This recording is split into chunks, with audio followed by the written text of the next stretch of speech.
Before I go in and show you, here's kind of an outside view of what's going on inside of our duck coop. And this whole point of the trellises is that I really wanted to grow some Kiwi melons, also known as African horn melons, and cucumbers over this area. This whole area is just the part of the coop that they sleep in at night. And so I kind of added this, my husband and I added this fabric piece. We got it for $5 from the grocery store for it to grow on, but quickly we're realizing that it may not be strong enough. And also we bought some Passionfruit and hardy Kiwi vines. So now we are adding a little bit heavier trellising. And over there in that gray bucket, you can kind of see that's where the cucumbers and the horn melons are. So here are the horn melons and the cucumbers, and this is the outside of the fence. Now, I built this part of the fence by myself, and it's not perfect, but I'm pretty proud of it. So the idea is that all of these plants will grow over this and kind of shade it. But I also wanted to get some perennial plants in, and so that's why I thought that hardy kiwis and passion fruit would be an excellent choice. We're looking at 20 to 40 years of production with these fruit, really a good solid 10 to 15 though. And so they're such heavy vines and they grow so quickly that I knew that the fabric trellis that we put up for the cucumbers would not, and the melons would not work for them. So I had a whole bunch of these right here. This is the top of the IBC container. If you've been following, you know that I started recycling my IBC containers for garden beds, duckling brooders, and even use the metal parts to create a composting fence, a live fence that I can compost and grow in the top half of. So it's just been really great overall. But then I had all of these pieces left, and we originally talked about scrapping them, but I got to thinking I could recycle those and make a trellis out of them. So what we did is when you first get them out, they're kind of bent on the ends. They have this shape right here, it's a little bent. So what we did, our solution was to go ahead and hammer out the ends of them. So my husband showed me how to hammer them straight. That way they can kind of screw into one another, which is really awesome.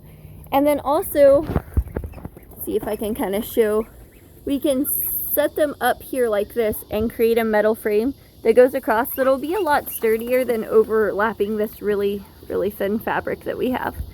So that's kind of the plan here. And then in the meantime, all of this is going to be trellising too. So ultimately this whole duck air coop will be completely shaded. And then we've built a lot of this from recycled material also. So this can also have a roof over the top of it, connecting this to the fence. And we'll just have an entire shaded area of trellising, but it also produces food, and that's really cool. So, but because of how big the vines are, you're talking about 20, 40, up to 100-foot vines, we really needed something heavy that was going to support everything. So here's kind of an example of what it looks like before it's hammered out. This one's bent, but we can easily bend that out, but it's kind of an L shape versus this nice flat piece after it's hammered out. And so here's kind of the frame, and the idea behind it is that it needs to be at least 3 wide to go across, and then we'll brace it up with other frames like this, the other pieces. And so we'll just continue this square pattern to create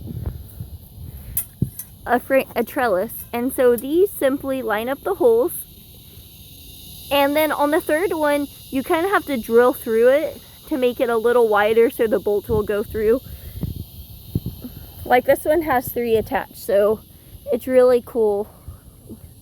And these screws are the screws that come out of the IBC container. So all of this we didn't have to purchase. It was all parts that were left over, including the bolts that go in it. And it'll just go kind of together like this. And then after it's put fully together, it'll be a solid frame. And I'll lay these down even though they're not finished and ready to go down, just to kind of give you an example of what it'll be like. There we go.